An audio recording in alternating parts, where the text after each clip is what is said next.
71 যদি দেখতাম এতদিনে রাজাকার হয়ে যেতাম।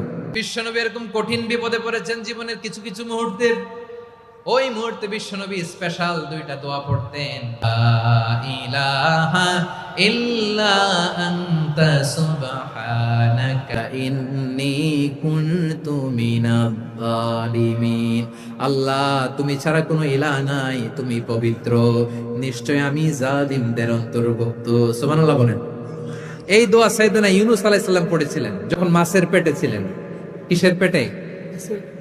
এবং অনেক মুফাসসিরিন একরাম বলেছেন, অনেক আহলুল ইলমরা বলেছেন এটা হচ্ছে ইসমে আজম। ইসমে আজম এমন দোয়া যেটা দিয়ে দোয়া করলে আল্লাহ দোয়া কবুল করে, কিন্তু এটা কোনটা এটা নিয়ে ইখতিলাফ আছে। কোন আহলুল ইলম বলেন এই লা ইলাহা ইল্লা আনতা সুবহানাকা ইন্নী কুনতু মিনাজ জালিমিন এটা হচ্ছে ইসমে আজম। সাইয়েদনা ইউনূস আলাইহিস সালাম পড়েছেন, আপনারা পড়েননি? তুফান হইলে পড়েন না? আমাদের এলাকায় তো এটার উপর ব্যাপক আমল আছে। পটুয়াখালীতে কি অবস্থা বলেন? একটা গল্প শুনেছিলাম, পাক হানাদার বাহিনী যখন বাংলাদেশে অ্যাটাক করতো, 71 সালের ঘটনা বলতেছে, আমরা তো দেখি নাই, শুনছি আর কি। 71 যদি দেখতাম এতদিনে রাজাকার হয়ে যেতাম। আল্লাহ আমাদেরকে বাঁচাই দিছে, আল্লাহর মেহেরবানি। ঠিক কিনা বলেন? মন মতো হইলে মুক্তিযোদ্ধা, মন মতো না হইলে রাজাকার। কত কিছু দেখলাম এই শাহবাগের বুকে।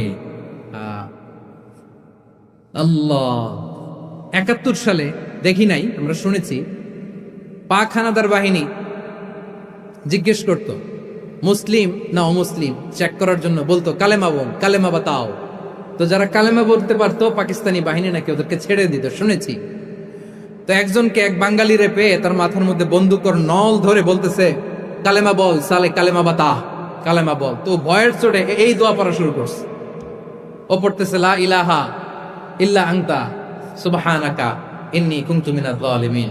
পাকিস্তানি বলে সালে ये तो मुसीबत का কালেমা है। বাঙালি কয় হাম তো ভি মুসিবত মে হ্যাঁ। পাকিস্তানি বলে বেটা কোন দোয়া বললি, এটা তো মুসিবতের কালেমা। কয় আমিও তো মুসিবতে আছি, আমার মাথার মধ্যে বন্দুক ধরে তুমি আমার কালেমা জিজ্ঞেস করো, এখন কোনটা কালিমা আর কোনটা কি দোয়া, আমার হুশ আছে নাকি? প্রিয় ভাইরা, আসলে এটা দুআউল মুসিবা, বিপদে পড়লে এ দোয়া পড়তে হয়। লা ইলাহা ইল্লা আনতা সুবহানাকা ইন্নী কুনতু মিনাজ জালিমিন। এটা পড়বেন আপনারা।